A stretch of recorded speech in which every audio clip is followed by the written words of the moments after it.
Itu yang namanya authoritarian personality. Ide untuk memperpanjang masa jabatan itu adalah authoritarian personality. Ide untuk menambah masa jabatan itu adalah ide authoritarian personality. Ide untuk menjadikan Gibran calon wakil presiden itu adalah authoritarian personality. Dia udah memilih sebelum dia lakukan bahkan. Begitu cara melihat otoritarianisme, Saudara Andre. Assalamualaikum rekan-rekanku tercinta dari Sabang hingga Merauke.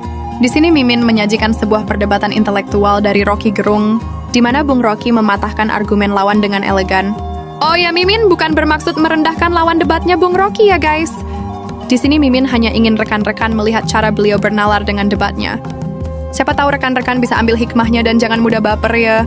Karena hidup ini ialah senda gurauan belaka. Hehehe. Jadi yuk simak kajian perdebatan nalar sehat ini. Jangan lupa ikuti channel kami dan channel Indonesia Lawyers Club ya rekan-rekanku. Terima kasih semuanya. Setiap minggu saya di LBH dulu. Penasehat politik Buyung Nasution. Setiap kali kita diskusi, datang polisi dari Kramat 5, dulu polisi dan tentara masih sama, Kremlin kita sebut. Dia masuk ke ruang diskusi, ada Malik. Dia naik di atas meja dan dia bilang, demi undang-undang saya bubarkan diskusi ini. Orde Baru pakai demi undang-undang. Dia sah bubarin itu. Undang-undangnya subversif memang, tapi dia pakai undang-undang. Kalau sekarang rektornya ditelepon, jangan terima Rocky Gerung untuk diskusi itu. Anda lihat. Jadi kalau Anda bilang Jokowi merawat demokrasi, Jokowi tiba ketika Indonesia udah demokratis, Saudara Andre. Jokowi nggak ada di mana-mana ketika Anda di Uber-Uber itu.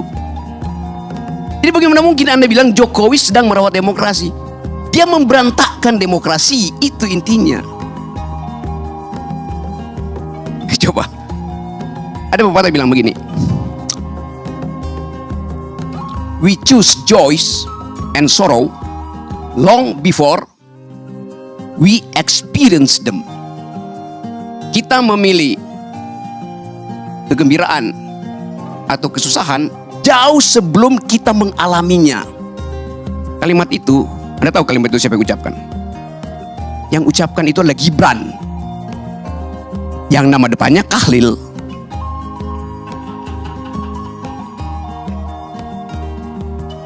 Jadi bagi Kahlil Gibran, pikiran itu udah memilih lebih dahulu sebelum dia mengalaminya. Jokowi di pikirannya sudah memilih jadi otoriter sebelum dia mengalaminya, sebelum dia menjalankannya. Jadi kalau Anda sebut-sebut dari awal bahwa ya ini ya Jokowi ya demokratis, lo otaknya itu dari awal otoritarian. Itu dasarnya. Hitler menyembunyikan kebengisannya sebelum jadi pemimpin. Hitler dipilih secara demokratis. Itu pentingnya belajar sejarah, Saudara Andre itu. Pengetahuan Anda kurang sekali soal demokrasi itu. Ya, saya mau terangkan itu. Jadi hentikan segala macam cawek-cawekmu itu. Akan kelihatan Anda dungu kelihatannya tuh. Serius saya katakan itu. Ini akan pengaruhi. Kalau Anda masih begini terus, saya kampanye di wilayah Anda di Padang itu, jangan pilih Andre, karena dia tidak setajam pikiran Sultan Syahrir, tidak setajam pikiran Natsir, tidak setajam pikiran Buya Hamka.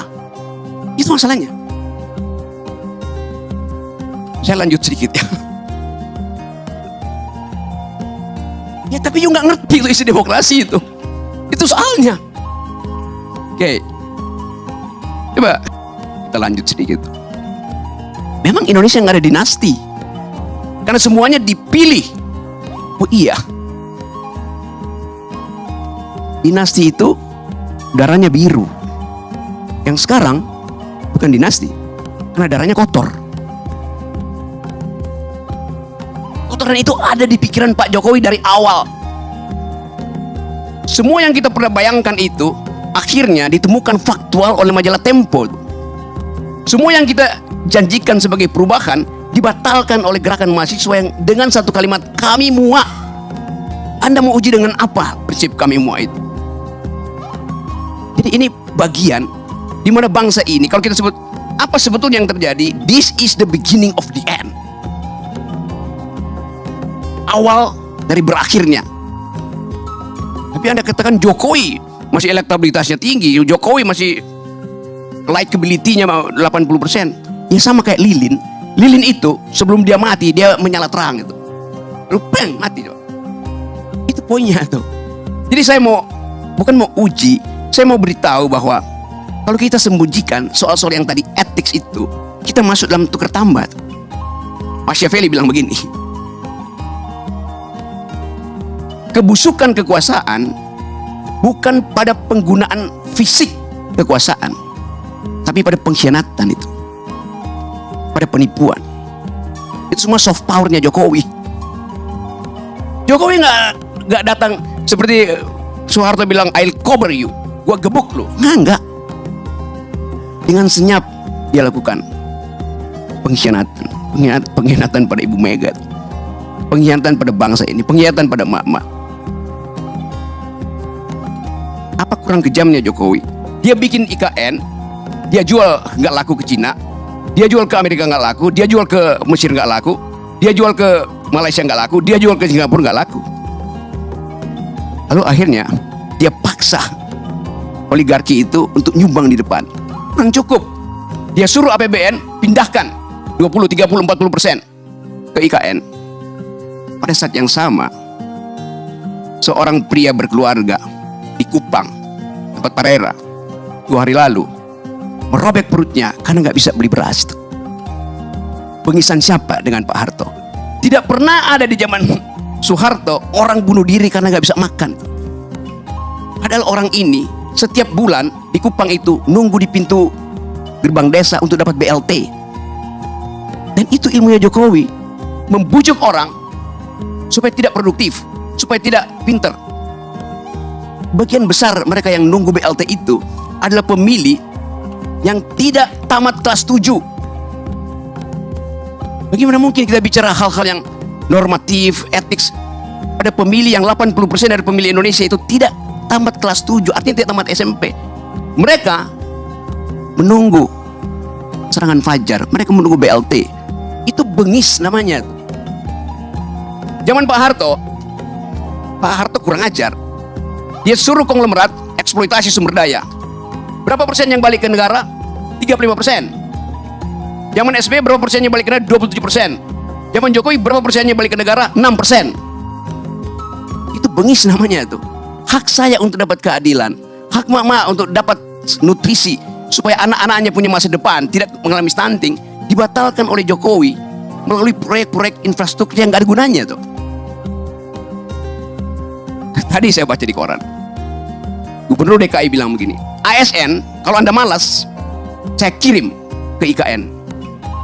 Jadi IKN itu tempat pembuangan, tempat penghukuman. Jadi Anda bayangkan seluruh literasi, narasi dari rejim Jokowi itu buruk, minus bahkan. Tidak mengajarkan impian, kenyataan yang dibikin oleh Jokowi. Di mana IKN itu bagus? Ada di mana? Di laptopnya Jokowi itu. Itu dasarnya. Jadi saya mau terangkan ini untuk memberitahu bahwa yang disebut otoritarianisme tidak harus melalui keadaan yang Anda lihat. Kenapa Presiden Soeharto otoritarian? Ya karena dia rejim militer. Ini rejim demokratis, tapi memakai ide politik untuk mengatasi kemendekan ambisi dia itu. Itu datang dari pikiran yang otoritarian itu. Jadi sebelum saya lanjut menerangkan itu, saya ingin beri semacam gambaran bahwa perubahan politik dalam keadaan semacam ini, di dalam keadaan ada pembusukan institusi, political decaying, harus kita bayangkan juga terjadi di luar sistem elektoral. Itu kira-kira yang dimaksudkan oleh Ibu Mega. Kalau saya mau teruskan logika Ibu Mega, Ibu Mega tidak bicara buat Pak Jokowi, tidak bicara buat Gerindra, tidak bicara buat macam-macam. Dia bicara untuk merekatkan kembali Wong Cili. Karena cuma itu ingatan publik terhadap PDIP. Dianiaya oleh rejim otoriter. Sekarang Wong Cili nggak bisa bayangkan otoritarisme itu lagi karena Wong Cili nunggu BLT-nya Jokowi. Itu soalnya. Jadi Ibu Mega recovering our past history, untuk menerangkan bahwa ada jenis otoritarian mirip Orde Baru yang bahkan lebih berbahaya. Nah, dia menyelundup secara hegemoni, secara sublim ke dalam benak rakyat Indonesia, benak Wong Cilik yang ditipu selama 9 tahun. Bukan cuma Wong Cilik yang ditipu, kelas menengah juga ditipu. Dan kelas menengah akhirnya menangis di depan TV karena sadarnya telat. Saya mau terangkan ini bukan dalam upaya untuk mengadu domba Orde Baru, Orde Lama, tetapi supaya kita paham bahwa kemampuan kita secara intelektual dibatalkan oleh Jokowi, sehingga bahkan untuk mengerti demokrasi dari orang semacam Andre gagal dia pahami itu. Sekali lagi, saya nggak ada problem dengan Anda, saya punya problem dengan cara membaca sejarah. Terima kasih.